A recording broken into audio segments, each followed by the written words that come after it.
FIBA online Kannada ನೇರ ಪ್ರಸಾರಕ್ಕೆ ನಿಮಗೆ ಸ್ವಾಗತ. ನಾನು ಶೀಬಾ.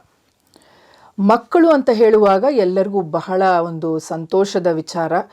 ಒಂದು ಮನೆಯಲ್ಲಿ ಅಥವಾ ಒಂದು ಕುಟುಂಬದಲ್ಲಿ ಒಂದು ಮಗು ಬರ್ತಾ ಇದೆ ಅಂತ ಹೇಳುವಾಗ ಆ ಸಂಭ್ರಮವನ್ನು ಆಚರಿಸುವಂಥದ್ದೇ ಬಹಳ ಒಂದು ಸಡಗರದಿಂದ ಆಚರಿಸುವಂಥದ್ದನ್ನು ನಾವು ನೋಡ್ತೇವೆ. ಹಾಗಿದ್ರೆ ಮಕ್ಕಳು ಅಂತ ಹೇಳುವಾಗ ಮಕ್ಕಳ ಭವಿಷ್ಯ ಯಾವ ರೀತಿಯಲ್ಲಿರಬೇಕು, ಮಕ್ಕಳನ್ನು ನಾವು ಯಾವ ರೀತಿಯಲ್ಲಿ ಕಾಪಾಡಿಕೊಳ್ಬೇಕು, ತಂದೆ ತಾಯಿಗಳು ಯಾವ ರೀತಿಯಲ್ಲಿ ತಮ್ಮ ಮಕ್ಕಳನ್ನು ಒಳ್ಳೆ ರೀತಿಯಲ್ಲಿ ಬೆಳೆಸ್ತಾ ಇದ್ದಾರೋ ಇಲ್ವೋ, ಯಾವ ರೀತಿಯಾದಂಥ ಒಂದು ಕಾರ್ಯಕ್ಕೆ ಅವ್ರನ್ನ ಬಿಡ್ತಾ ಇದ್ದಾರೆ, ಈ ಸಮಾಜದಲ್ಲಿ ಮಕ್ಕಳ ಒಂದು ಸ್ಥಾನ ಯಾವ ರೀತಿಯಲ್ಲಿದೆ.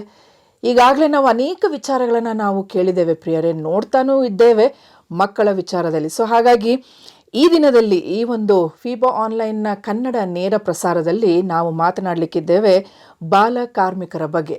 ಈ ಸಮಾಜದಲ್ಲಿ ಮಕ್ಕಳನ್ನು ಅಥವಾ ಅದು ದೊಡ್ಡವರಾಗಿರ್ಬೋದು ಚಿಕ್ಕವರಾಗಿರ್ಬೋದು, ಅವರನ್ನು ಯಾವ ರೀತಿಯಲ್ಲಿ ಸಮಾಜ ಉಪಯೋಗ ಮಾಡ್ಕೊಳ್ತಾ ಇದೆ, ಅವರನ್ನು ಯಾವ ರೀತಿಯಲ್ಲಿ ನಡೆಸ್ಕೊತಾ ಇದೆ, ಅದ್ರ ಜೊತೆಗೆ ಕುಟುಂಬವೂ ಕೂಡ.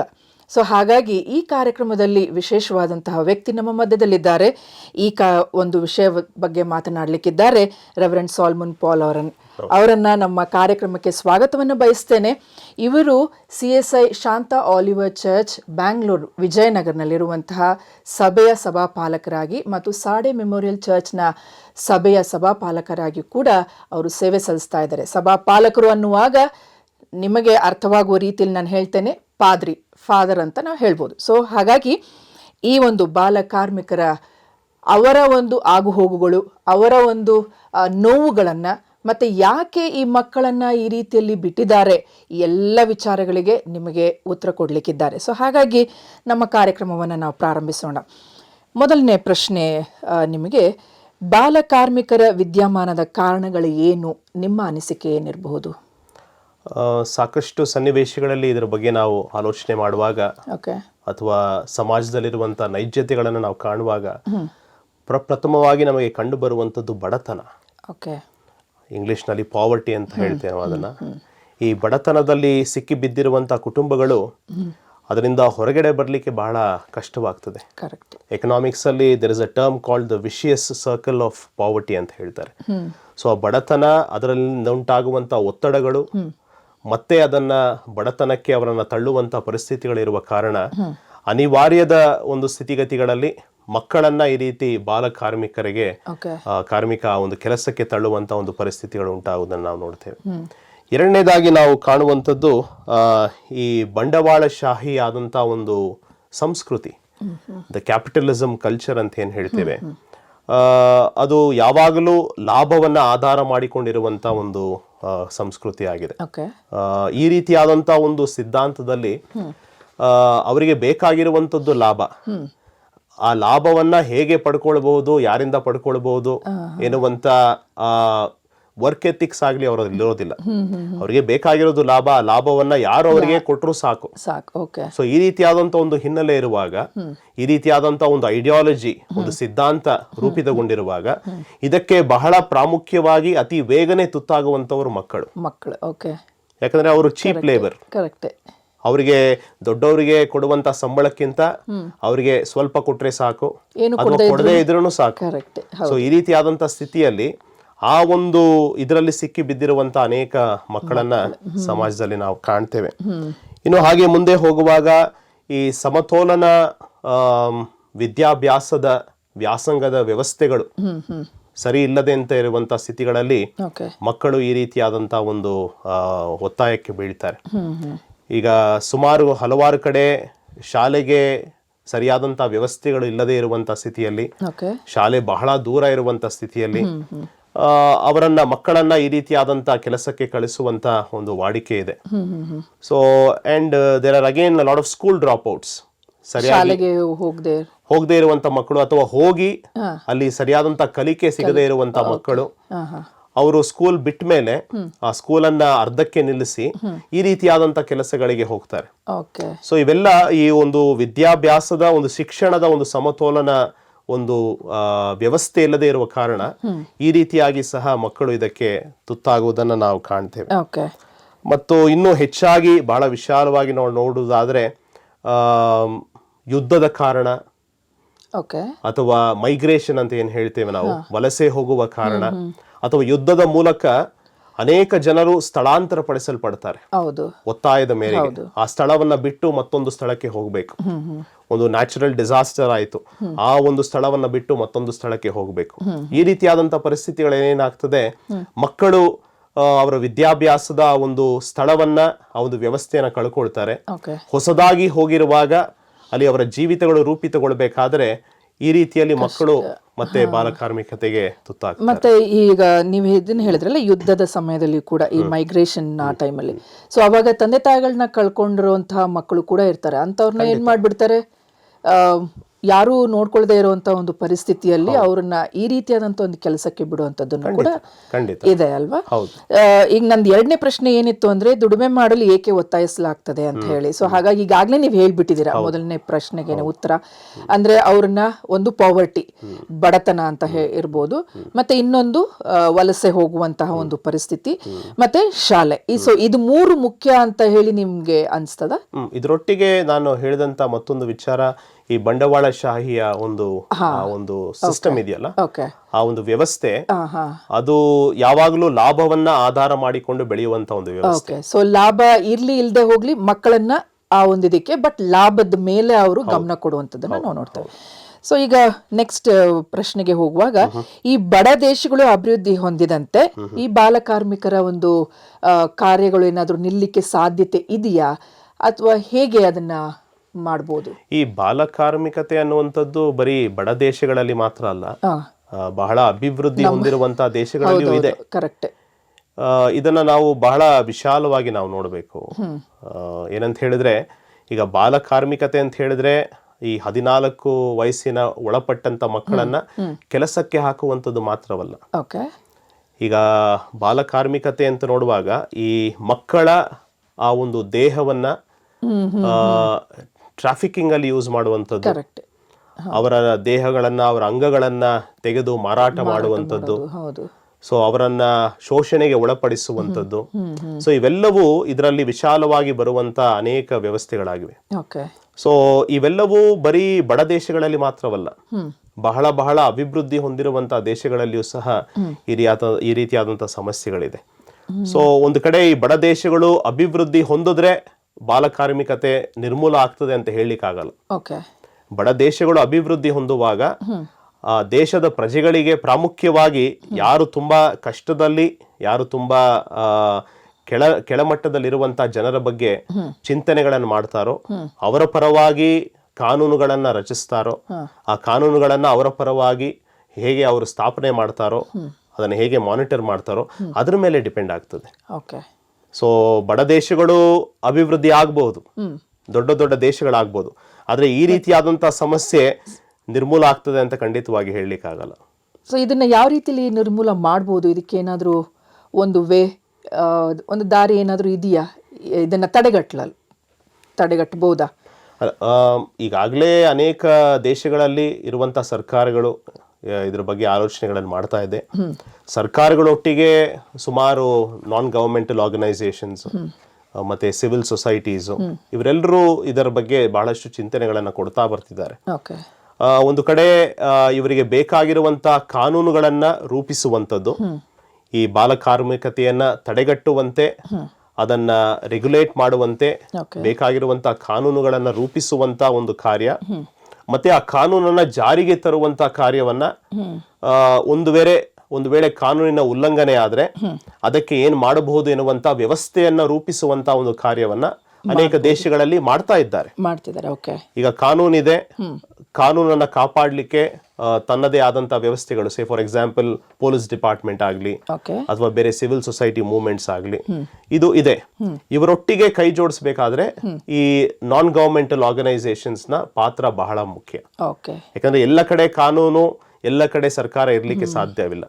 ಆದ್ರೆ non governmental organisation, civil societies ಅವ್ರು ಯಾವಾಗ ಸರ್ಕಾರದೊಟ್ಟಿಗೆ ಸೇರಿ ಕೈ ಜೋಡಿಸಿ ಕೆಲಸ ಮಾಡ್ತಾರೋ ಒಂದು ಮಟ್ಟಕ್ಕೆ ನಾವು ಇದನ್ನ ನಿಯಂತ್ರಣಕ್ಕೆ ತರಬಹುದು. ಈಗ ಇನ್ನು ಒಂದು ಅಂದ್ರೆ ಪ್ರಶ್ನೆ ಏನಂದ್ರೆ, ಈಗ ನಾವು ನಮ್ಮ ಬೆಂಗಳೂರು ಪಟ್ಟಣದಲ್ಲೇ ನಾವು ನೋಡುವಾಗ ಸಿಗ್ನಲ್ಗಳಲ್ಲಿ ಮಕ್ಕಳನ್ನ ತಕ್ಕೊಂಡು ಬಂದು ಭಿಕ್ಷೆ ಬೇಡುವಂಥದ್ದನ್ನ ನಾವು ನೋಡ್ತೇವೆ. ಸೊ ಈಗ ನಿಮಗೆ ಏನ್ ಅನ್ಸ್ತದೆ, ಅದು ಅವರ ಮಕ್ಕಳ ಅಥವಾ ಈ ರೀತಿಯಲ್ಲಿ ಮಕ್ಕಳನ್ನ ಈಗ ನೀವು ಹೆಂಗೆ ಒಂದು ಲಾಭಕ್ಕಾಗಿ ಮಕ್ಕಳನ್ನ ಉಪಯೋಗ ಮಾಡ್ಕೊಂತಾರೆ ಅಂತ ಹೇಳಿರಲ್ಲ, ಸೊ ಇದು ಒಂದು ರೀತಿಯಾದಂತ ಒಂದು ಕೆಲಸ ಇರ್ಬೋದಾ? ಖಂಡಿತ. ಇದು ಕೆಲಸ ಅನ್ನಕ್ಕಿಂತ ಮಕ್ಕಳ ಮೇಲೆ ನಡೆಯುವಂತ ಒಂದು ಶೋಷಣೆ, ಓಕೆ, ಮಕ್ಕಳನ್ನ ದುರ್ಬಳಕೆ ಮಾಡಿ ಇದಕ್ಕಾಗಿ ಅವರು ಉಪಯೋಗ ಮಾಡುವಂತ ಒಂದು ನೆಟ್ವರ್ಕ್ ಇದು. ಇದನ್ನ ನಾವು ಬಹಳ ಕ್ರೂಡ್ ಆಗಿ ಹೇಳ್ಬೇಕಂದ್ರೆ ಇದೊಂದು ಮಾಫಿಯಾ ಅಂತಾನೆ ಹೇಳ್ಬೋದು. ಮಾಫಿಯಾ, ಹೌದು. ಈ ಟ್ರಾಫಿಕ್ ಸಿಗ್ನಲ್ಸ್ ಅಲ್ಲಿ ದೊಡ್ಡ ದೊಡ್ಡ ಪಟ್ಟಣಗಳಲ್ಲಿ ನಾವೇನ್ ನೋಡ್ತೇವೆ ಅದು ಅವರ ಮಕ್ಕಳೇ ಅಲ್ಲ ಅಲ್ವಾ, ಅವರ ಮಕ್ಕಳೇ ಅಲ್ಲ. ಕರೆಕ್ಟ್. ಅವರನ್ನ ಯಾರೋ ತಂದು ಕೊಡ್ತಾರೆ, ಆ ಮಗುವಿಗೆ ಸಾಕಷ್ಟು ಡ್ರಗ್ ಕೊಟ್ಟು ಮಲಗಿಸ್ಬಿಡ್ತಾರೆ. ಆ ಮಗು ಕಿರ್ಚಾಡದೆ ಇರೋ ತರ, ಅಳದೆ ಇರೋ ತರ. ನೀವು ಟ್ರಾಫಿಕ್ ಗಳಲ್ಲಿ ಈ ರೀತಿ ಮಕ್ಕಳನ್ನ ಗಮನಿಸಿದ್ರೆ ಯಾವ ಮಗುನು ಅವ್ರು ಎದ್ದಿರೋದಿಲ್ಲ. ಕರೆಕ್ಟ್, ಎಲ್ಲ ಮಲಗಿರ್ತಾರೆ. ಹೌದೌದು. ಯಾಕೆ? ಅವ್ರಿಗೆ ಇಟ್ಕೊಂಡಿರೋರಿಗೆ ತೊಂದರೆ ಆಗ್ಬಾರ್ದು. ಇಟ್ಕೊಂಡಿರೋರು ಅವರ ತಂದೆನೋ ತಾಯಿಯೋ ಅಲ್ಲ, ಅಪರಿಚಿತರು. ಸೊ ಇವರನ್ನ ಮಾನಿಟರ್ ಮಾಡುವಂತ ಒಂದು ಮಾಫಿಯಾ ಇರ್ತದೆ. ಅವರನ್ನ ನೋಡ್ತಾ ಇರ್ತಾರೆ, ಗಮನಿಸ್ತಾ ಇರ್ತಾರೆ. ಸೊ ಈ ರೀತಿಯಲ್ಲಿ ಬಂದಾಗ ಅಯ್ಯೋ ಪಾಪ ಅನಿಸ್ತದೆ. ಬಟ್ ಆದ್ರೆ ನಾವು ಅವರಿಗೆ ಹಣಕಾಸು ಕೊಡುವಾಗ ಆ ಮಕ್ಕಳ ದುರ್ಬಳಕೆಗೆ ನಾವು ಕೊಡುಗೆ ನೀಡ್ತಾ ಇದ್ದೇವೆ ವಿನ ಅದನ್ನ ನಾವು ನಿಲ್ಲಿಸುವಂತ ಪ್ರಯತ್ನವನ್ನು ನಾವು ಮಾಡ್ತಾ ಇಲ್ಲ. ಸೊ ಅದ್ರ ಬಗ್ಗೆ ನಾವು ಪ್ರಜೆಗಳು, ಸಮಾಜದಲ್ಲಿ ಇರುವಂತವ್ರು ಬಹಳ ಕಾಳಜಿ ವಹಿಸ್ಬೇಕು. ಅಯ್ಯೋ ಪಾಪ ಅನ್ನಕ್ಕಿಂತ, ಕೊಟ್ಬಿಡಕ್ಕಿಂತ, ಹಣ ಕೊಡೋದಕ್ಕಿಂತ ಇದು ಎಲ್ಲಿಂದ ಬರ್ತಾ ಇದೆ, ಇದ್ರ ಮೂಲ ಕಾರಣ ಏನು ಅನ್ನೋದ್ರ ಬಗ್ಗೆ ನಾವು ಆಲೋಚನೆ ಮಾಡ್ಬೇಕು. ಈಗ ಅಂತವ್ರನ್ನ ಏನಾದ್ರು ನೋಡಿದಾಗ ನಾವ್ ಏನ್ ಹೇಳ್ಬೇಕು ಏನಾದ್ರು, ಯಾಕಂದ್ರೆ ಮಕ್ಳನ್ನ ನೋಡಿದ ತಕ್ಷಣ ನಮ್ಗೇನೋ ಅಯ್ಯೋ ಅಂತ ಅನ್ಸ್ಬಿಡತ್ತೆ. ಸೊ ಜನರು ಏನ್ ಮಾಡ್ಬಿಡ್ತಾರೆ, ಅಯ್ಯೋ ಹೋಗ್ಲಿ ಪಾಪ ಅಂತ ಹೇಳಿ ಕೊಟ್ಬಿಡ್ತಾರೆ. ಸೊ ಏನಾದ್ರು ನಾವು ಕೊಡೋಕ್ಕಿಂತ ಮುಂಚೆ ನಾವ್ ಏನ್ ಹೇಳ್ಬೋದು ಅವ್ರಿಗೆ? ನಾನೇ ಸುಮಾರು ಸಲ ಟ್ರೈ ಮಾಡಿದ್ದೀನಿ. ನನ್ನ ವೈಯಕ್ತಿಕ ಅನುಭವಗಳಲ್ಲಿ ಈ ರೀತಿಯಾದಂತ ಪರಿಸ್ಥಿತಿ ಬಂದಾಗ ಆ ಮಗುವಿಗೆ ಒಂದು ಬಿಸ್ಕೆಟ್ ಪ್ಯಾಕೆಟ್ ಕೊಡ್ಲಿಕ್ಕೆ ಹೋದ್ರೆ ಅವ್ರು ತಗೊಳ್ಳೋದಿಲ್ಲ. ದುಡ್ಡೇ ಬೇಕು, ಹಣನೇ ಬೇಕು. ಸೊ ಆ ರೀತಿಯಾದಂತ ಅಡಲ್ಟ್ಸ್ ನಮ್ಮಲ್ಲಿದ್ದಾರೆ. ಸೊ ಆ ರೀತಿಯಾದಂತ ಸಮಯಗಳಲ್ಲಿ it is better to discourage. ಯಾಕಂತ ಹೇಳಿದ್ರೆ ಅದು ಅವರಿಗೆ ಸಿಗುವಂತ ಕಾಸು ಅದು ಮಕ್ಕಳ ಬೆಳವಣಿಗೆಗೆ ಏನು ಉಪಯೋಗ ಮಾಡೋದಿಲ್ಲ. ಯಾರು ಕಳ್ಸಿರ್ತಾರೋ ಅವ್ರಿಗೆ ಹೋಗಿ ಸೇರ್ತದೆ. ಸೊ ಆ ರೀತಿ ಪರಿಸ್ಥಿತಿ ಇರೋದ್ರಿಂದ ನಾವು ಈ ರೀತಿಯಾದಂತ ಒಂದು ಸಮಾಜದಲ್ಲಿರುವಂತಹ ದುಷ್ಟತನವನ್ನ ನಾವು ಸಹನೆ, ಕರುಣೆ ಆ ಒಂದು ಹೆಸರಿನಲ್ಲಿ ದುರ್ಬಳಕೆ ಮಾಡಿಕೊಳ್ಬಾರ್ದು. ಇದು ಬಹಳ ನೋವಿನ ಒಂದು ಅಂದ್ರೆ ಅವ್ರು ಮಾಡ್ತಾ ಇರುವಾಗ ಅವ್ರಿಗೆ ಏನು ಅನ್ಸ್ತದೋ ಇಲ್ವೋ ನಮಗದು ಗೊತ್ತಿಲ್ಲ. ಯಾಕೆಂದ್ರೆ ಈಗ ವಿಡಿಯೋಸ್ ಅಲ್ಲಿ ಕೂಡ ನಾವು ನೋಡಿದೀವಿ, ಇಬ್ರು ಗಂಡ ಹೆಂಡತಿ ಮಗು ಇರುವಂತವ್ರು ಕೆಲ್ಸಕ್ಕೆ ಹೋಗ್ಬಿಡ್ತಾರೆ. ಕೆಲ್ಸದವ್ರ ಹತ್ರ ಮಗುನ ಕೊಟ್ಟು ಹೋಗ್ತಾರೆ. ಸೊ ಆ ಮಗುನ ಏನ್ ಮಾಡ್ತಾಳೆ, ಆ ಕೆಲ್ಸದವಳು ತಗೊಂಡ್ ಬಂದು ಬೇರೆಯವ್ರಿಗೆ ಮಾರಿ ಇಡೀ ದಿವಸದ ಒಂದು ಕೆಲಸದಲ್ಲಿ ಲಾಭದಲ್ಲಿ ಅವರು ಹೋಗುವಂತದನ್ನ ನೋಡ್ತಾರೆ. ಸೊ ಹಾಗಾಗಿ ಈ ಒಂದು ಬಾಲ ಕಾರ್ಮಿಕತೆಯನ್ನ ಕೊನೆಗೊಳಿಸುವಂತದ್ದನ್ನ ಮತ್ತೆ ಹರಡುವಿಕೆ ಅಂತದನ್ನ, ಆ ಬೆಂಬಲವನ್ನ ತಡೆಗಟ್ಟಲು ವಿದ್ಯಾರ್ಥಿಗಳು ಮತ್ತೆ ನಾಗರಿಕರು ಏನ್ ಮಾಡ್ಬೋದು? ಮೊದಲನೇದಾಗಿ ವಿದ್ಯಾರ್ಥಿಗಳಲ್ಲಿ, ನಾಗರಿಕರಲ್ಲಿ ಇದರ ವಿಚಾರವಾಗಿ ಸಾಕಷ್ಟು ಜಾಗೃತಿ ಮೂಡಿಸಬೇಕಾಗಿದೆ. ಇದ್ರ ಬಗ್ಗೆ ಅವರು ತಿಳ್ಕೊಳ್ಳುವಂಥದ್ದು ಬಹಳ ಅವಶ್ಯ. ಈಗ ಹೊಸದಾದಂತ ರೀತಿಯಲ್ಲಿ ಬಾಲ ಕಾರ್ಮಿಕತೆ ಉಂಟಾಗ್ತಾ ಇದೆ. ಈಗ ಹಿಂದೆ ನಾವು ನೋಡ್ತಾ ಇದ್ವಿ ಬರೀ ಮೆಕ್ಯಾನಿಕ್ ಶಾಪ್ಗಳಲ್ಲಿ ಅಲ್ಲಿ ಇಲ್ಲಿ ಇದ್ರು. ಬಟ್ ಈಗ ಅದು ಬಹಳ ಕಡಿಮೆಯಾಗಿ ಕಾಣಿಸ್ಕೊಳ್ತಾ ಇದೆ. ಈಗ ನಾವು ಬೇರೆ ಬೇರೆ ರೀತಿಯಲ್ಲಿ ಬಾಲ ಕಾರ್ಮಿಕರನ್ನು ನಾವು ನೋಡ್ತಾ ಇದ್ದೇವೆ. ಅದು ಟ್ರಾಫಿಕ್ ಸಿಗ್ನಲ್ಗಳಲ್ಲಿ ಆಗಬಹುದು, ಅಥವಾ ದೊಡ್ಡ ದೊಡ್ಡ ರಸ್ತೆಗಳಲ್ಲಿ ಹೂಗಳನ್ನ ಮಾರಾಟ ಮಾಡ್ತಾರೆ, ಪೆನ್ಗಳನ್ನ ಮಾರಾಟ ಮಾಡ್ತಾರೆ. ಸೊ ಈ ರೀತಿಯಾಗಿ ಬಂದು ಮಕ್ಕಳು ನಮ್ಮನ್ನ ಭೇಟಿ ಮಾಡ್ತಾರೆ. ಇದಿಲ್ಲದೆ ವಿ ಆಲ್ಸೋ ಸಿ ಈ ಬಹಳ ರಿಮೋಟ್ ಆದಂತ ಯಾವ ವ್ಯವಸ್ಥೆಗಳಿಲ್ಲದೆ ಇರುವಂತ ಹಳ್ಳಿ ಪಳ್ಳಿಗಳಲ್ಲಿ, ಈ ಬ್ರಿಕ್ ಫ್ಯಾಕ್ಟರಿಗಳಲ್ಲಿ, ಆ ರೀತಿಯಾದಂತ ಸ್ಥಳಗಳಲ್ಲಿ ಮಕ್ಕಳನ್ನ ಇಟ್ಟು ದುರುಪಯೋಗ ಮಾಡುವಂತ ವ್ಯವಸ್ಥೆಗಳು ಇನ್ನೂ ಇದೆ. ಸೊ ಇದರ ಬಗ್ಗೆ ಪ್ರಾಮುಖ್ಯವಾಗಿ ವಿದ್ಯಾರ್ಥಿಗಳ ಮಧ್ಯೆ, ಪ್ರಜೆಗಳ ಮಧ್ಯೆ ಜಾಗೃತಿ ಇರುವಂತದ್ದು ಬಹಳ ಪ್ರಾಮುಖ್ಯ. ಅದೇ ರೀತಿಯಲ್ಲಿ ಅವರಲ್ಲಿ ಒಂದು ಸಮರ್ಪಿತವಾದಂತ ಒಂದು ಕಮಿಟ್ಮೆಂಟ್ ಬರಬೇಕು. ಏನು ಅಂತ ಹೇಳಿದ್ರೆ, ನನ್ನ ಮನೆಯಲ್ಲಿ ನಾನು ಯಾವುದೇ ರೀತಿಯಾದಂತ ಈ ಕಾರ್ಯಕ್ಕೆ ನಾನು ಒಳಪಡೋದಿಲ್ಲ. ಇದು ಯಾರು ಯೋಚನೆ, ತಂದೆ ತಾಯಿಗಳು ಯೋಚನೆ ಮಾಡುವಂತದ ಅಥವಾ ಪ್ರಜೆಗಳಾಗಿ ಎಲ್ಲರೂ ಯೋಚನೆ ಮಾಡಬೇಕು. ಈಗ ಕೆಲವೊಮ್ಮೆ ನೋಡ್ತೇವೆ, ಏನೋ ಬಹಳ ಶ್ರೀಮಂತರು ಇರ್ತಾರೆ, ಅವರ ಮಗುವನ್ನ ನೋಡ್ಕೊಳ್ಳಿಕ್ಕೆ ಇನ್ನೊಂದು 14 ವಯಸ್ಸು, 15 ವಯಸ್ಸು, 16 ವಯಸ್ಸು ಹುಡುಗಿನ ಅವರು ಇಟ್ಕೊಳ್ತಾರೆ. ಸೊ ಈ ರೀತಿಯಾದಂತ ವ್ಯವಸ್ಥೆಗಳಿಗೆ ನಾವು ನೋ ಅಂತ ಹೇಳಬೇಕು. ಅದನ್ನ ನಾವು ನಿರಾಕರಿಸುವಾಗ, ಇದನ್ನ ನಾನು ಪ್ರಾಕ್ಟೀಸ್ ಮಾಡೋದಿಲ್ಲ ಅಂತ ಹೇಳುವಾಗ ಖಂಡಿತವಾಗಿ ಬದಲಾವಣೆಗಳು ಸಣ್ಣ ಸಣ್ಣದಾಗಿ ಉಂಟಾಗ್ತದೆ. ಇದ್ರ ಬಗ್ಗೆ ಸಾಕಷ್ಟು ಅವೇರ್ನೆಸ್ ಉಂಟಾಗ್ತದೆ. ಇದರೊಟ್ಟಿಗೆ ಸೇರಿ ಅವರು ಏನ್ ಮಾಡಬಹುದು. ಸೊ ಈ ರೀತಿಯಾದಂತಹ ವ್ಯವಸ್ಥೆಗಳು ಬಾಲಕಾರ್ಮಿಕತೆ ಕಂಡು ಬಂದಲ್ಲಿ ಜನರು ಇಮಿಡಿಯೇಟ್ಲಿ ಮಕ್ಕಳ ಸಹಾಯವಾಣಿಗೆ ಅವರು ಕರೆ ಮಾಡಬಹುದು. 1098 1098. ಹೌದು. ಈ ಮಕ್ಕಳ ಸಹಾಯವಾಣಿ ನಂಬರ್ಗೆ ಕರೆ ಮಾಡಿ ಈ ರೀತಿಯಾದಂತಹ ಸ್ಥಳದಲ್ಲಿ ಈ ರೀತಿಯಾಗಿ ಮಕ್ಕಳನ್ನ ಉಪಯೋಗ ಮಾಡ್ಕೊಳ್ತಾ ಇದ್ದಾರೆ, ಅವರನ್ನ ಶೋಷಣೆ ಮಾಡ್ತಾ ಇದ್ದಾರೆ, ದುರ್ಬಳಕೆಗೆ ಒಳಪಡಿಸ್ತಾ ಇದ್ದಾರೆ ಅಂತ ಹೇಳಿದ್ರೆ ಖಂಡಿತವಾಗಿ ಅವರು ಕಾನೂನು ಕ್ರಮವನ್ನ ಅವರು ತೆಗೆದುಕೊಳ್ತಾರೆ. ಓಕೆ, ಈಗ ನೀವು ಹೇಳಿದ್ರಿ ಈಗ ಈ ಮಕ್ಕಳು ಈಗ ಏನು ಸಿಗ್ನಲ್ಗಳಲ್ಲಿ ನಾವು ನೋಡ್ಬೋದು, ಮತ್ತೆ ನೀವು ಹೇಳಿದ್ರಿ ಚಿಕ್ಕ ಮಕ್ಕಳನ್ನ ನೋಡ್ಕೊಳ್ಳಿಕ್ಕೆ 16-17 ವರ್ಷದ ಮಕ್ಕಳನ್ನ ಕುಟುಂಬದಲ್ಲಿ ಶ್ರೀಮಂತರ ಕುಟುಂಬಗಳಲ್ಲಿ ಅವ್ರನ್ನ ಕರೀತಾರೆ. ಈ ಅವರು ಯಾಕೆ ಅಲ್ಲಿಗೆ ಬರ್ತಾರೆ? ಯಾಕೆಂದ್ರೆ ತಂದೆ ತಾಯಿಗಳು ಬಡವರಾಗಿರ್ತಾರೆ, ಅವ್ರಿಗೆ ಯಾವ ಒಂದು ಕೆಲಸ ಮಾಡ್ಲಿಕ್ಕೆ ಒಂದು ಅವಕಾಶ ಇರೋದಿಲ್ಲ. ಸೊ ಹಾಗಾಗಿ ಅಂಥವ್ರಿಗೆ ನೀವು ಏನ್ ಹೇಳಲಿಕ್ಕೆ ಇಷ್ಟಪಡ್ತೀರಾ? ಅವ್ರ ಮಕ್ಕಳನ್ನ ಈಗ ಎಲ್ಲೋ ಹೋಗಿ ಪಾಪ ದುಡ್ಕೊಂಡು ಬಂದ್ಬಿಡ್ಲಿ ಬಿಡು, ಏನೋ ಒಂದು ಆಗತ್ತೆ ನಮಗೆ ಅನ್ನುವಂತ ಒಂದು ಆಲೋಚನೆಯಲ್ಲಿ ಇರ್ತಾರೆ. ಸೊ ಹಾಗಾಗಿ ಅವ್ರಿಗೆ ಏನ್ ಹೇಳಲಿಕ್ಕೆ ಇಷ್ಟಪಡ್ತೀರಾ? ಈ ರೀತಿಯಲ್ಲಿರುವಂತಹ ಕುಟುಂಬಗಳು ಅವರ ಮಕ್ಕಳನ್ನ ಈ ರೀತಿಯಾದಂತಹ ಸ್ಥಿತಿಗೆ ತಳ್ಳಬೇಕಾ ಅನ್ನುವಂಥ ಆಲೋಚನೆಗಳನ್ನ ಬಹಳ ಗಂಭೀರವಾಗಿ ಮಾಡಬೇಕು. ಅವರು ಈ ರೀತಿಯ ವ್ಯವಸ್ಥೆಗೆ ಒತ್ತಾಯಕ್ಕೆ ಒಳಪಡದೆ ಇದ್ರೇನೆ ಅವರ ಏನು ಈ ವಿಶಿಯಸ್ ಸರ್ಕಲ್ ಆಫ್ ಪಾವರ್ಟಿ ಏನಿದೆ ಅದರಿಂದ ಹೊರಗಡೆ ಬರ್ಲಿಕ್ಕೆ ಸಾಧ್ಯ. ಇಲ್ಲದೆ ಹೋದ್ರೆ ಇದೇ ಮಕ್ಕಳು ದೊಡ್ಡವರಾದ್ಮೇಲೆ ಅವರ ತಂದೆ ತಾಯಿ ಏನ್ ಮಾಡ್ತಿದ್ರೋ ಅವರನ್ನು ಅದನ್ನೇ ಮಾಡ್ತಾರೆ. ಈಗ ನೋಡಿ, ಸರ್ಕಾರದಲ್ಲಿ ಅನೇಕ ಸರ್ಕಾರಿ ಶಾಲೆಗಳಿವೆ. there is free education. Right to education is one of the main important ಕಾನೂನುಗಳು. ಸೊ ಅದರ ಮೂಲಕ ಇರೋದ್ರಿಂದ, ಆ ರೀತಿಯಾದಂಥ ವ್ಯವಸ್ಥೆಗಳಿರೋದ್ರಿಂದ ಖಂಡಿತವಾಗಿ ಮಕ್ಕಳನ್ನ ಶಾಲೆಗೆ ಕಳಿಸಬಹುದು, ಶಾಲೆಗೆ ಹೋಗ್ಲಿಕ್ಕೆ ಎನ್ಕರೇಜ್ ಮಾಡಬಹುದು. ಆ ಒಂದು ವಿದ್ಯಾಭ್ಯಾಸದಲ್ಲಿ, ವ್ಯಾಸಂಗದಲ್ಲಿ ಮಕ್ಕಳನ್ನ ಅವರು ಮೇಲಕ್ಕೆ ತರಬಹುದು. ಆ ರೀತಿಯಾಗಿ ಅನೇಕರು ಶ್ರಮಿಸಿದ್ದಾರೆ. ಆ ರೀತಿಯಾಗಿ ಅವರು ಕಷ್ಟಪಟ್ಟರು ಮಕ್ಕಳು ಚೆನ್ನಾಗಿ ಬೆಳಿಬೇಕು, ಓದಬೇಕು, ವಿದ್ಯಾವಂತರಾಗಬೇಕು ಎಂಬುದಾಗಿ ಶಾಲೆಗಳಿಗೆ ಕಳಿಸಿದ್ದಾರೆ. ಸೊ ಅದನ್ನ ಎಲ್ಲರೂ ಮಾಡಿದ್ರೆ ಖಂಡಿತವಾಗಿ ಈ ರೀತಿಯಾದಂತ ಒಂದು ದುರ್ಬಳಕೆ, ಒಂದು ಶೋಷಣೆ ಮಕ್ಕಳ ಮೇಲೆ ಇರೋದಿಲ್ಲ. ಅವ್ರಿಗೆ ಏನಂದ್ರೆ ಸುಲಭವಾದಂತ ಒಂದು ದಾರಿಯನ್ನ ಅವರು ಹುಡ್ಕೊಂಡು ಹೋಗ್ತಾರೆ ಅಲ್ವಾ? ಕಷ್ಟಪಡೋದು ಬೇಡ, ಹೆಂಗೋ ಒಂದು ಆಗ್ಬಿಡ್ಲಿ ನನ್ನ ಮಕ್ಕಳನ್ನ. ಸೊ ಇಲ್ಲಿ ಬಲಿಯಾಗುವಂತದ್ದು ಮಕ್ಕಳು, ತಂದೆ ತಾಯಿಗಳೆಲ್ಲ ಮಕ್ಕಳು ಬಲಿ. ಹೆಣ್ಣು ಮಕ್ಕಳ ಬಗ್ಗೆ ನಾವು ಸ್ವಲ್ಪ ಚಿಂತನೆ ಮಾಡಬೇಕು, ಬಹಳ ಆಳವಾಗಿ ಮಾಡಬೇಕು. ಈಗ ಗಂಡು ಮಕ್ಕಳು ಓದ್ಲಿ, ಹೆಣ್ಣು ಮಕ್ಕಳು ಓದೋದು ಬೇಡ, ಅವಶ್ಯಕತೆ ಆಲೋಚನೆ ಬಹಳ ಇದೆ. ಬಹಳ ಬೇಗನೆ ಒಂದು 16 ವಯಸ್ಸು 17 ವಯಸ್ಸಿನಲ್ಲೇ ಮದುವೆ ಮಾಡಿ ಕಳಿಸ್ಬಿಡುವಂತದ್ದು ಇವೆಲ್ಲ ನಡೀತಾ ಇದೆ. ಸೊ ಅದ್ರ ಬಗ್ಗೆ ಹೆಣ್ಣು ಮಕ್ಕಳ ವಿದ್ಯಾಭ್ಯಾಸದ ಬಗ್ಗೆ ನಾವು ಬಹಳಷ್ಟು ಗಂಭೀರವನ್ನ ನಾವು ಕೊಡಬೇಕು, ಆಲೋಚನೆಗಳನ್ನ ಮಾಡಬೇಕು.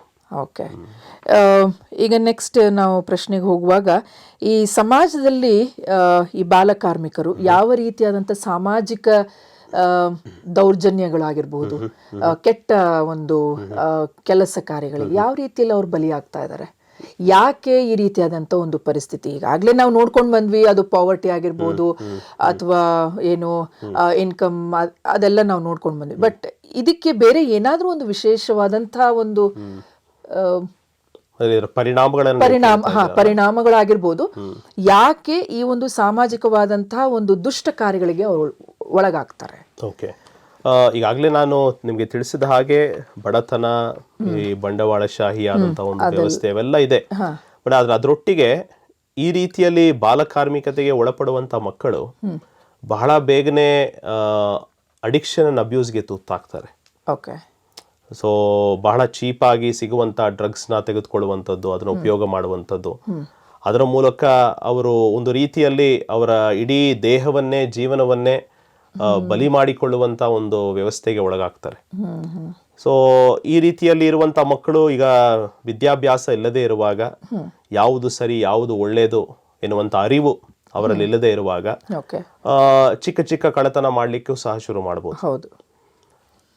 ಅದು ಹಾಗೆ ದೊಡ್ಡದಾಗಿ ಬೆಳೆದು ಸಮಾಜದಲ್ಲಿ ಇವರು ದುಷ್ಟರಾಗಿ ಸಹ ಕಾಣಿಸ್ಕೊಳ್ಬಹುದು ಒಂದಲ್ಲ ಒಂದು ದಿನ. ಸೊ ಎಲ್ಲದಕ್ಕೂ ಒಂದು ರೂಟ್ ಕಾಸ್ ಇದೆ. ಸೊ ಈ ಬಾಲಕಾರ್ಮಿಕತೆಗೆ ನಾವು ತಳ್ಳುವಂತ ಮಕ್ಕಳು ಅವರ ಜೀವನ ಈ ರೀತಿಯಾಗಿ ಬೇರೆ ಬೇರೆ ದಿಕ್ಕುಗಳನ್ನ ತೆಗೆದುಕೊಂಡು ಹೋಗ್ಬಿಡುತ್ತೆ. ಅದರಲ್ಲದೆ ಯಾವುದೇ ರೀತಿಯಾದಂತ ಒಳ್ಳೆಯ ವಿಚಾರಗಳನ್ನ ನಾವು ನೋಡ್ಲಿಕ್ಕೆ ಸಾಧ್ಯ ಇಲ್ಲ. ಕುಡಿಕತನಕ್ಕೆ ಅಥವಾ ಸಿಗರೇಟ್ ಸೇದುವುದಕ್ಕೆ, ತಂಬಾಕು ಹಾಕುವುದಕ್ಕೆ, ಅಥವಾ ಡ್ರಗ್ಸ್ ಯೂಸ್ ಮಾಡುವಂತ ಈಗ ಬಹಳ ಚೀಪ್ ಆಗಿ ಸಿಗುವಂತ ಡ್ರಗ್ಸ್ ಇದೆ, ಅದೆಲ್ಲ ಆರಾಮಾಗಿ ಸಿಕ್ಬಿಡುತ್ತೆ. ಈ ವೈಟ್ನರ್ ತಗೊಳ್ಳುವಂತದ್ದು, ಈ ಪೆಟ್ರೋಲ್ ಬಂಕ್ ಅಲ್ಲಿ ಇರುವಂತಹ ಪೆಟ್ರೋಲ್ ಬಟ್ಟೆ ಇದೆಯಲ್ಲ, ಅದನ್ನ ಅವರು ಸೇವಿಸಿ ಅದರಲ್ಲಿ ಅವರು ಒಂದು ರೀತಿಯಲ್ಲಿ ಡ್ರಗ್ ಆಗಿ ಯೂಸ್ ಮಾಡುವಂತದ್ದು, ಇವೆಲ್ಲ ತುಂಬಾ ಇದೆ. ಈ ವೈಟ್ನರ್ ತಗೊಳ್ಳುವಂಥದ್ದು ಇವೆಲ್ಲ ತುಂಬಾ ಇದೆ. It is all very easy, ಬಹಳ ಈಸಿಯಾಗಿ ಅವರಿಗೆ ಲಭ್ಯವಾಗುವಂತ ಒಂದು. ಈ ಮಕ್ಕಳು ಏನ್ ಮಾಡ್ತಾರೆ, ಇದು ಈ ರ್ಯಾಕ್ ಪಿಕರ್ಸ್ ಅಂತ ಹೇಳ್ತಾರಲ್ಲ, ಹೋಗಿ ಕಸವನ್ನ ತೆಗೆಯುವಂತ ಅಲ್ಲಲ್ಲಿ ಇರುವಂತ ಈ ರೀತಿಯಲ್ಲಿ ಇರುವಂತ ಮಕ್ಕಳಿಗೆ ಇದು ಬಹಳ ಬೇಗನೆ ಸಿಗ್ತದೆ.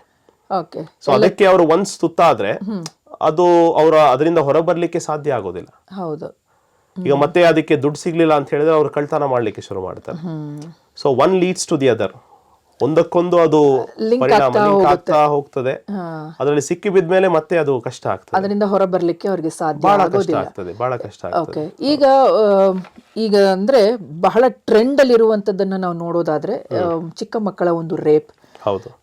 ಸೊ ಅದರಿಂದ ಯಾವ ರೀತಿಯಲ್ಲಿ ಆ ಮಕ್ಕಳಿಗೆ ಏನಾದ್ರೂ ಒಂದು ಜ್ಞಾನವನ್ನ ಕೊಡ್ಬೇಕಾ, ಅಥವಾ ಅದರಿಂದ ಯಾವ ರೀತಿಯಲ್ಲಿ ಹೊರ ಬರ್ಲಿಕ್ಕೆ ಸಾಧ್ಯತೆ ಇದೆ, ಇದು ಯಾಕೆ ಬಹಳವಾಗಿ ಯಾಕೆ ನಡೀತಾ ಇದೆ, ಅದು ಚಿಕ್ಕ ಮಕ್ಕಳ ಮೇಲೆ? ನೋಡಿ, ಈ ವಿಚಾರ ಬಹಳ ವಿಶಾಲವಾದಂತ ಒಂದು ವಿಚಾರ. ಈ ವಿಚಾರದ ಬಗ್ಗೆ ನಾವು ಚಿಂತನೆ ಮಾಡುವಾಗ ಮಕ್ಕಳನ್ನ ನಾವು ಯಾವುದೇ ರೀತಿಯಲ್ಲಿ ನಾವು ತಪ್ಪು ಕಂಡುಹಿಡಿಯಲಿಕ್ಕೆ ಸಾಧ್ಯ ಇಲ್ಲ. ಕರೆಕ್ಟ್. ಒಂದು ಮಗುವಾಗಿ ಬೆಳೀತದೆ. ಹೌದು. ಬಟ್ ಆ ಮಗುವಿನ ಮೇಲೆ ನಡೆಯುವಂತ ದೌರ್ಜನ್ಯ, ನಡೆಯುವಂತ ಅತ್ಯಾಚಾರ ಏನು ಆ ಮಗುವಿಗೆ ಗೊತ್ತಿರೋದಿಲ್ಲ. ಯಾರು ಒಳ್ಳೆಯವರು ಯಾರು ಕೆಟ್ಟವರು ಅನ್ನೋದ್ರ ಬಗ್ಗೆ ಸಹ ಅವರಿಗೆ ಗೊತ್ತಿರಲ್ಲ. ಅದು ಕೆಲವೊಮ್ಮೆ ಮನೆಗಳಲ್ಲಿ ನಡೀತದೆ, ಬಂಧು ಮಿತ್ರರು ರಿಲೇಟಿವ್ಸ್ ಕಡೆಯಿಂದ ನಡೀತದೆ. ಈ ರೀತಿಯಾಗಿ ಶೋಷಣೆಗೆ ಒಳಪಡುವಂತ ಮಕ್ಕಳು ಅದನ್ನ ಅವ್ರು ಹೇಳ್ಕೊಳ್ಳಿಕ್ಕೆ ಸಾಧ್ಯ ಆಗೋದಿಲ್ಲ. ಮನೆಯಲ್ಲಿ ಅದನ್ನ ಹೇಳ್ಕೊಂಡ್ರು ಅವರ ಬಾಯಿ ಮುಚ್ಚಿಸುವಂತ ಪರಿಸ್ಥಿತಿಗಳು ಅನೇಕ ಇವೆ. ಸೊ ಆ ರೀತಿಯಾದಂತ ಒಂದು ಟ್ರಾಮಾನಲ್ಲೇನೆ ಮಕ್ಕಳು ಬೆಳೀತಾ ಬರ್ತಾರೆ. ಇದಕ್ಕೆ ಬಹಳ ಪ್ರಾಮುಖ್ಯವಾಗಿ ನಾವೇನ್ ಮಾಡ್ಬೇಕಂದ್ರೆ, we need to educate the men or the boys. ಹೆಣ್ಣು ಮಕ್ಕಳನ್ನ ನಾವು ಹೇಗೆ ನೋಡ್ಬೇಕು, ಹೇಗೆ ನಾವು ಕಾಣಬೇಕು, ಅವರ ವಿಚಾರವಾಗಿ ನಾವು ವಹಿಸಬೇಕಾದಂತ ಜವಾಬ್ದಾರಿ ಏನು ಅನ್ನೋದ್ರ ಬಗ್ಗೆ ಒಂದು ಕಡೆ ನಾವು ಬಾಲಕರಿಗೂ ಪುರುಷರಿಗೂ ಆ ರೀತಿಯಾದಂತ ಒಂದು ಎಜುಕೇಶನ್ ಅನ್ನು ನಾವು ನೀಡಬೇಕು, ಅವರ ಮನೋಭಾವನೆಗಳನ್ನ ನಾವು ಪರಿವರ್ತಿಸಬೇಕು. But at the same time ಮತ್ತೊಂದು ಕಡೆ ಹೆಣ್ಣು ಮಕ್ಕಳಿಗೆ ನಿನ್ನ ಕಾಲ ಮೇಲೆ ನೀನು ನಿಲ್ಬಹುದು, ನಿನ್ನಲ್ಲಿ ಆ ಧೈರ್ಯವನ್ನ ಇದೆ, ಆ ಧೈರ್ಯವನ್ನ ನಾವು ತುಂಬುವಂತ ಒಂದು ಕೆಲಸವನ್ನ ನಾವು ಮಾಡಬೇಕು. One side we have to work on the mind of the man, and also the other side we have to empower the girl children. Okay ಪ್ರಿಯರೇ, ಇಲ್ಲಿವರೆಗೂ ನೀವೇನೇನು ಕೇಳಿಸ್ಕೊಂಡ್ರಿ ಅಂತ ನಾವು ಅನ್ಕೊಂತೀವಿ. ಯಾಕೆಂದರೆ ಈ ಕಾರ್ಯಕ್ರಮವನ್ನು ನೀವು ಬಹಳ ವಿಶೇಷವಾದ ರೀತಿಯಲ್ಲಿ ನೀವು ವೀಕ್ಷಿಸ್ತಾ ಇದ್ದೀರಾ. ಏಕೆಂದರೆ ಇದು ಮಕ್ಕಳ ವಿಚಾರದಲ್ಲಿ ಬಾಲ ಕಾರ್ಮಿಕರು ಮುಖ್ಯವಾಗಿ ನಾವು ಹೇಳಬೇಕಾದ್ರೆ ಹೆಣ್ಣು ಮಕ್ಕಳನ್ನು ಯಾವ ರೀತಿಯಲ್ಲಿ ಈ ಸಮಾಜದಲ್ಲಿ ಉಪಯೋಗ ಮಾಡ್ಕೊಳ್ತಾ ಇದ್ದಾರೆ, ಅದ್ರ ಜೊತೆಗೆ ಗಂಡು ಮಕ್ಕಳು ಕೂಡ ಇದ್ದಾರೆ. ಮಕ್ಕಳು ಅಂತ ಅನ್ನುವಾಗ ಅವ್ರು ಮಾಡುವಂಥ ಕೆಲಸ ಕಾರ್ಯಗಳು, ಅವರಿಂದ ಲಾಭವನ್ನ ಪಡೆದುಕೊಳ್ಳುವಂತಹ ಒಂದು ಗುಂಪುಗಳು ಕೂಡ ಇದೆ. ಸೊ ಹಾಗಾಗಿ ನಿಮ್ಮ ಮಕ್ಕಳನ್ನ ದಯಮಾಡಿ ಮಕ್ಕಳನ್ನ ಒಂದು ವಿಶೇಷವಾದಂತಹ ಒಂದು ಜವಾಬ್ದಾರಿಕೆಯಲ್ಲಿ ಮಕ್ಕಳನ್ನ ಬೆಳೆಸ್ರಿ ಎಂಬುದಾಗಿ ನಾವು ಕೇಳ್ಕೊಳ್ತಾ ಇದ್ದೇವೆ. ಏಕೆಂದ್ರೆ ಮಕ್ಕಳು ಬಹಳ ಮುಖ್ಯವಾದದ್ದು, ಆಶೀರ್ವಾದದ ಮಕ್ಕಳು. ಈಗ ಅನೇಕ ಕುಟುಂಬಗಳಲ್ಲಿ ಮಕ್ಕಳಿಲ್ಲ, ಅವರು ಆ ಒಂದು ನೋವಿನಲ್ಲಿದ್ದಾಗ ದೇವರು ನಿಮಗೆ ಮಕ್ಕಳನ್ನ ಒಂದು ವರವಾಗಿ ಕೊಟ್ಟಿರುವಾಗ ಆ ಮಕ್ಕಳನ್ನ ಈ ರೀತಿಯಾದಂಥ ಒಂದು ಕೆಲಸ ಕಾರ್ಯಗಳಿಗೆ ತುತ್ತಾಗ್ಲಿಕ್ಕೆ ಬಿಡ್ಲಿಕ್ಕೆ ನಿಮಗೆ ಮನಸ್ಸು ಆ ಒಂದು ಕ್ಷಣದಲ್ಲಿ ನಿಮ್ಮ ಒಂದು ಪರಿಸ್ಥಿತಿಗಳು ನಿಮ್ಗೆ ಆ ರೀತಿಯಲ್ಲಿ ಮಾಡಲಿಕ್ಕೆ ಸಾಧ್ಯತೆ ಉಂಟು. ಆದರೆ ಆ ಪರಿಸ್ಥಿತಿಗಳಿಂದ ಕೂಡ ನೀವು ಹೊರಗೆ ಬರಲಿಕ್ಕೆ ಸಾಧ್ಯತೆ ಇದೆ. ಆ ಪರಿಸ್ಥಿತಿಯಿಂದ ನೀವು ಹೊರಗೆ ಬರಬೇಕಾ, ನಿಮ್ಮ ಆಲೋಚನೆಗಳನ್ನು ಅಥವಾ ನೀವು ತೆಗೆದುಕೊಳ್ಳುವಂತಹ ಒಂದು ಡಿಸಿಷನ್ಸ್ಗಳಲ್ಲಿ ಅದು ಬಹಳ ಮುಖ್ಯ ಪ್ರಿಯರೇ. ಸೊ ಹಾಗಾಗಿ ನಿಮ್ಮ ಕುಟುಂಬಗಳಲ್ಲಿ ಮಕ್ಕಳು ಈ ರೀತಿಯಾದಂಥ ಒಂದು ಪರಿಸ್ಥಿತಿಯಲ್ಲಿ ಇರುವುದಾದರೆ ದಯವಿಟ್ಟು ಈ ಎಲ್ಲ ಒಂದು ಕೆಟ್ಟ ಕಾರ್ಯಗಳಿಂದ ಕೆಲಸಗಳಿಂದ ಮಕ್ಕಳನ್ನ ದೂರಪಡಿಸ್ರಿ, ರಕ್ಷಿಸ್ರಿ. ನಿಮ್ಮ ಮಕ್ಕಳೇ ಅಷ್ಟೇ ಅಲ್ಲ, ನೀವು ನೋಡುವಂಥ ಇನ್ನೂ ಅನೇಕ ಮಕ್ಕಳು ಕೂಡ ಇದ್ದಾರೆ ನಿಮ್ಮ ಸುತ್ತಮುತ್ತಲು. ಸೊ ಅವರನ್ನು ಕೂಡ ನೀವು ಒಳ್ಳೆಯ ಒಂದು ಮಕ್ಕಳಾಗಿ, ಪ್ರಜೆಗಳಾಗಿ ಈ ಒಂದು ದೇಶದಲ್ಲಿ ಒಳ್ಳೆಯ ಮಕ್ಕಳಾಗಿ ಬೆಳೆಯುವಂಥ ಒಂದು ಅವಕಾಶವನ್ನು ಅವ್ರಿಗೆ ಮಾಡಿಕೊಡಿ ಎಂಬುದಾಗಿ ನಮ್ಮ ಒಂದು ಕಾರ್ಯಕ್ರಮದ ಒಂದು ಉದ್ದೇಶ ಆಗಿದೆ. ಸೊ ಹಾಗಾಗಿ ಇಲ್ಲಿಯವರೆಗೂ ನಮ್ಮ ಪಾಸ್ಟರ್ ಅವರು ಅತಿ ಉತ್ತಮವಾದ ರೀತಿಯಲ್ಲಿ ನಿಮಗೆ ಅನೇಕ ವಿಚಾರಗಳನ್ನು ಕೊಟ್ಟಿದ್ದಾರೆ. 4 ವಿಷಯಗಳನ್ನು ನೀವು ಬಹಳ ಗಮನದಲ್ಲಿಟ್ಕೊಳ್ಬೇಕು. ನನಗೆ ಬಡತನ ಇದೆ, ಹಾಗಾಗಿ ನನ್ನ ಮಕ್ಕಳನ್ನ ಈ ಒಂದು ಕೆಲಸಕ್ಕೆ ಬಿಟ್ಟಿದ್ದೀನಿ ಅಂತ ಮಾತ್ರ ನೀವು ತಿಳ್ಕೊಳ್ಬೇಡಿ. ದೇವರು ನಿಮಗೆ ಶಕ್ತಿ ಕೊಟ್ಟಿದ್ದಾನೆ, ನೀವು ದುಡಿಬಹುದು. ಅನೇಕ ಸ್ಥಳಗಳಲ್ಲಿ ಕೆಲಸಗಳು ಮಾಡಿ ನಿಮ್ಮ ಮಕ್ಕಳನ್ನ ವಿದ್ಯಾಭ್ಯಾಸಕ್ಕೆ ನೀವು ಕಳಿಸ್ಬೇಕು. ಮತ್ತೆ ಅವರಿಂದ ಲಾಭ ತೆಗೆದುಕೊಳ್ಬೇಕು ಅನ್ನುವಂಥ ಉದ್ದೇಶ ಬೇಡ. ಆ ಮಕ್ಕಳ ಭವಿಷ್ಯ ನಿಮ್ಮ ಕೈನಲ್ಲಿ ಉಂಟು. ಉಂಟು. ಮತ್ತೆ ಈಗ ಈ ಸಾಮಾಜಿಕವಾದಂಥ ರೀತಿಯಲ್ಲಿ ಮಕ್ಕಳು ಹಾದು ಹೋಗ್ತಾ ಇರುವಂಥ ದೌರ್ಬಲ್ಯ ಮತ್ತೆ ದುರ್ನಡತೆ ಯಾವ ರೀತಿಯಲ್ಲಿದೆ ಎಂಬುದಾಗಿ ಕೂಡ ನಿಮಗೆ ಗೊತ್ತು. ಸೊ ಹಾಗಾಗಿ ಇದೆಲ್ಲವನ್ನ ತಡೆಗಟ್ಟುವಂಥದ್ದು ಕಾರ್ಯ ನಿಮ್ಮ ಕೈನಲ್ಲಿದೆ ಪ್ರಿಯರೇ. ಸೊ ಹಾಗಾಗಿ ಈ ಒಂದು ಕಾರ್ಯಕ್ರಮ ನಿಮಗೆ ಅನೇಕ ಮಾಹಿತಿ ತಂದಿದೆ ಎಂಬುದಾಗಿ ನಾವು ನಂಬ್ತೇವೆ. ಇನ್ನು ಕೊನೆಯ ಪ್ರಶ್ನೆಗೆ ನಾವು ಹೋಗುವಾಗ, ಬಾಲ ಕಾರ್ಮಿಕರನ್ನ ರಕ್ಷಿಸುವ ಯಾವುದಾದರೂ ಭಾರತದ ಸಂವಿಧಾನ ಇದೆಯಾ ಅಥವಾ ಬಾಲ ಕಾರ್ಮಿಕರ ಹಕ್ಕುಗಳಿಗಾಗಿ ಕಾರ್ಯನಿರ್ವಹಿಸುತ್ತಿರುವ ಯಾವುದೇ ಒಂದು NGOಗಳು ಇದೆಯಾ? ಖಂಡಿತ ಶಿವ ಅವರೇ, ಕಾನೂನಲ್ಲಿ ನಾವು ನೋಡುವಾಗ ಸಂವಿಧಾನದ ರಚನೆಯಲ್ಲಿಯೇ ಈ ಮಕ್ಕಳ ಹಕ್ಕುಗಳನ್ನ ಕಾಪಾಡುವಂತ ಅನೇಕ ಸಂವಿಧಾನದ ಹಕ್ಕುಗಳನ್ನು ನಾವು ನೋಡ್ತೇವೆ. For example article 21A right to education, ಇರುವಂತಹ ಎಲ್ಲಾ ಮಕ್ಕಳು ವಿದ್ಯಾಭ್ಯಾಸದ ಹಕ್ಕನ್ನ ಅವರು ಹೊಂದ್ಕೊಂಡಿದ್ದಾರೆ. ಅದು ಅವರಿಗೆ ಕಲ್ಪಿಸಿಕೊಡಬೇಕು. ಇದು ಯಾರೋ ಅವರಿಗೆ ಕೊಡುವಂತ ಹಕ್ಕಲ್ಲ, ಇಟ್ ಇಸ್ ದೇರ್ ರೈಟ್. ಅದನ್ನ ಯಾರೋ ಅವರಿಂದ ಕಿತ್ಕೊಳ್ಳಿಕ್ಕೆ ಸಾಧ್ಯ ಇಲ್ಲ. ಸೊ ಅದಕ್ಕಾಗಿ ಹಲವಾರು ಸರ್ಕಾರದ ಶಾಲೆಗಳಿವೆ, ಹಲವಾರು ವಿದ್ಯಾಸಂಸ್ಥೆಗಳಿವೆ, ಸೊ ಚಾರಿಟಿ ಸ್ಕೂಲ್ಸ್ ಇದೆ. ಸೊ ಇವೆಲ್ಲವೂ ಇರುವ ಕಾರಣ ಅದನ್ನ ಇಲ್ಲ ಅಂತ ಹೇಳಲಿಕ್ಕೆ ಸಾಧ್ಯ ಇಲ್ಲ. ಇನ್ನು ಹಾಗೆ ಮುಂದೆ ನಾವು ಹೋಗುವಾಗ ಆರ್ಟಿಕಲ್ 24 ಅವರನ್ನ ಮಕ್ಕಳನ್ನ ಕೆಲಸಕ್ಕೆ ಕಾರ್ಮಿಕತೆಗೆ ಉಪಯೋಗ ಮಾಡುವಂತ ಆ ವ್ಯವಸ್ಥೆಗಳನ್ನ ರದ್ದು ಮಾಡುವಂತ ಒಂದು ಕಾನೂನು ಸಹ ಇದೆ. ಸೊ ಅದರಲ್ಲಿ ರೂಪಿತವಾಗಿರುವಂತ ಅನೇಕ protection of child labour act ಅನ್ನುವಂಥದ್ದು 1986 ಅಲ್ಲಿ ಫಾರ್ಮ್ ಆಗಿದ್ದು, ಮತ್ತೆ 2017 ಅಲ್ಲಿ ಅದನ್ನ ನವೀಕರಣ ಮಾಡಿ ಇನ್ನು ಹೊಸದಾದಂತ ಅನೇಕ ವಿಚಾರಗಳನ್ನ ಅದರಲ್ಲಿ ಅವರು ಸೇರ್ಪಡೆ ಮಾಡಿದ್ದಾರೆ. ಸೊ ಈ ರೀತಿ ಕಾನೂನು ತನ್ನದೇ ಆದಂತ ಒಂದು ರಚಿಸಲ್ಪಟ್ಟಿರುವಂತ ಒಂದು ಕಾರ್ಯದಲ್ಲಿ ತೊಡಗಿಸಿಕೊಂಡಿದೆ. ಸಂವಿಧಾನ ಅವರಿಗೆ ಆ ಹಕ್ಕನ್ನು ಸಹ ನೀಡಿದೆ. ಇದರೊಟ್ಟಿಗೆ ನಾವು ನೋಡ್ತೇವೆ ಅನೇಕ NGOಗಳು ಇದರ ವಿಚಾರವಾಗಿ ಕಾಳಜಿಯನ್ನು ವಹಿಸಿದ್ದಾರೆ. ನಮ್ಮ ಭಾರತ ದೇಶದಲ್ಲಿ ಅಥವಾ ಅಷ್ಟು ಮಾತ್ರವಲ್ಲದೆ ಇಡೀ ಲೋಕದಲ್ಲೇ ನಾವು ನೋಡುವಾಗ ಈ child rights and you, CRY ಎಂಬುದಾಗಿ ನಾವು ಹೇಳ್ತೇವೆ. ಚೈಲ್ಡ್ ರೈಟ್ಸ್ ಅಂಡ್ ಯು, ಹೌದು. ಮತ್ತೆ ಸ್ಮೈಲ್ ಫೌಂಡೇಶನ್ ಅಂತ ಒಂದಿದೆ. ಮತ್ತೆ ಇನ್ನು ಈ ರೀತಿ ಅನೇಕ ನೋಡುವಾಗ ನಾವು ಯುನಿಸೆಫ್ ಅಂತ ನಾವು ನೋಡ್ತೇವೆ, ಸೇವ್ ದ ಚಿಲ್ಡ್ರನ್ ಅನ್ನುವಂತ ಮತ್ತೊಂದು NGO ನಾವು ನೋಡ್ತೇವೆ, global March against child labour, ಈ ರೀತಿಯಾದಂತ ಅನೇಕ ಸಂಸ್ಥೆಗಳಿವೆ, ನಾನ್ ಗವರ್ಮೆಂಟಲ್ ಆರ್ಗನೈಸೇಷನ್ಸ್. ಇದರೊಟ್ಟಿಗೆ ಇನ್ನು ಹಲವಾರು ಚಿಕ್ಕ ಚಿಕ್ಕ NGOಗಳು ಮಕ್ಕಳ ಹಕ್ಕುಗಾಗಿ, ಮಕ್ಕಳ ಸಮತೋಲನ ಬೆಳವಣಿಗೆಗಾಗಿ ಸೇವೆ ಮಾಡ್ತಾ ಇದ್ದಾರೆ. ನಾವು ಮಾಡಬೇಕಾಗಿದ್ದು ಇಷ್ಟೇ, ಅದು ಅವರ ಕೆಲಸ ಇವರ ಕೆಲಸ ಅಂತ ನೋಡಿದ್ರೆ ಅವರೊಟ್ಟಿಗೆ ನಾವು ಕೈ ಜೋಡಿಸಿ ಕೆಲಸಗಳನ್ನು ಮಾಡುವಾಗ ಒಂದು ಒಳ್ಳೆಯ ಬಲಿಷ್ಠವಾದಂತ ಸಮತೋಲನವಾದಂತ ಒಂದು ಸುರಕ್ಷಿತವಾದಂತ ಒಂದು ಸಮಾಜದ ವ್ಯವಸ್ಥೆಯನ್ನ ಮಕ್ಕಳಿಗೆ ನಾವು ರೂಪಿಸಿಕೊಳ್ಳಲಿಕ್ಕೆ ಸಾಧ್ಯವಾಗಬೇಕು. ಬಹಳ ಸಂತೋಷ ಪಾಸ್ಟರ್. ಏಕೆಂದರೆ ಬಾಲಕಾರ್ಮಿಕರು ನಾವು ನಮ್ಮ ಕಣ್ಣು ಮುಂದೆನೇ ನೋಡ್ತೇವೆ, ಚಿಕ್ಕ ಮಕ್ಕಳು ಯಾವ ರೀತಿಯಲ್ಲಿ ಕಷ್ಟಪಡ್ತಾ ಇದ್ದಾರೆ ಅಂತ. ಸೊ ನಮ್ಮ ಕೈನಲ್ಲಿ ಏನು ಮಾಡಲಿಕ್ಕೆ ಸಾಧ್ಯ ಇಲ್ಲ. ಸೊ ಹಾಗಾಗಿ ಈ ರೀತಿಯಾದಂಥ ಒಂದು ಕಾರ್ಯಕ್ರಮಗಳನ್ನು ಜನರಿಗೆ ನಾವು ಅನೇಕ ವಿಚಾರಗಳನ್ನು ಅವರಿಗೆ ಕೊಡುವಾಗ ಅವರಿಗೆಲ್ಲೋ ಒಂದು ಕಡೆ ಅದು ಒಂದು ಮಾಹಿತಿ ಸಿಗುತ್ತೆ ಎಂಬುದಾಗಿ ನಮ್ಮ ಒಂದು ಪ್ರಯತ್ನ. ಸೊ ಹಾಗಾಗಿ ಈ ಕಾರ್ಯಕ್ರಮದಲ್ಲಿ ನೀವು ಬಹಳ ವಿಶೇಷವಾದಂಥ ರೀತಿಯಲ್ಲಿ, ಏಕೆಂದರೆ ಈ ಒಂದು ಎಲ್ಲ ಮಾಹಿತಿಗಳನ್ನ ನೀವು ಕೊಟ್ಟಿದ್ದೀರಾ.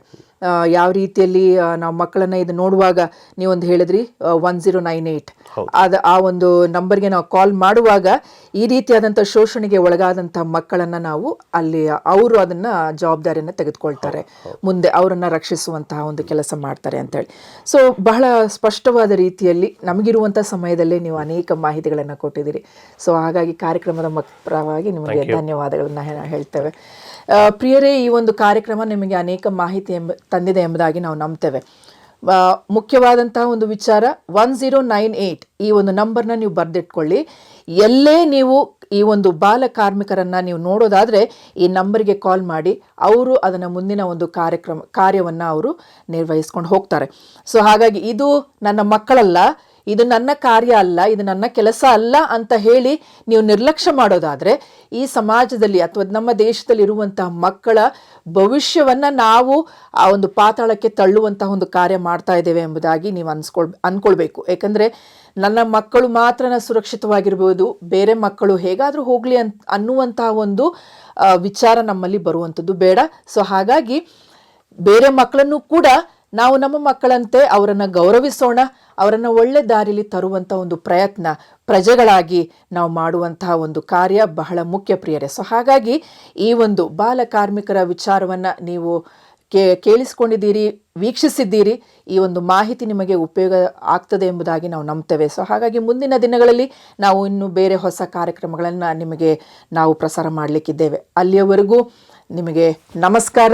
ನಮ್ಮ ಒಂದು ಕಾರ್ಯಕ್ರಮದ ಒಂದು ನಂಬರನ್ನು ನಾನು ಹೇಳ್ತೇನೆ, ನೀವು ಬರೆದಿಟ್ಟುಕೊಳ್ಳಿ. ನಿಮಗೇನಾದರೂ ಪ್ರಶ್ನೆಗಳಿದ್ದರೆ ನೀವು ನಮಗೆ ಕರೆ ಮಾಡಬಹುದು. ನಮ್ಮ ಒಂದು ದೂರವಾಣಿ ಸಂಖ್ಯೆ 9902606453. ಮತ್ತೊಮ್ಮೆ ಹೇಳ್ತೇನೆ, 9902606453. ನಮಸ್ಕಾರ.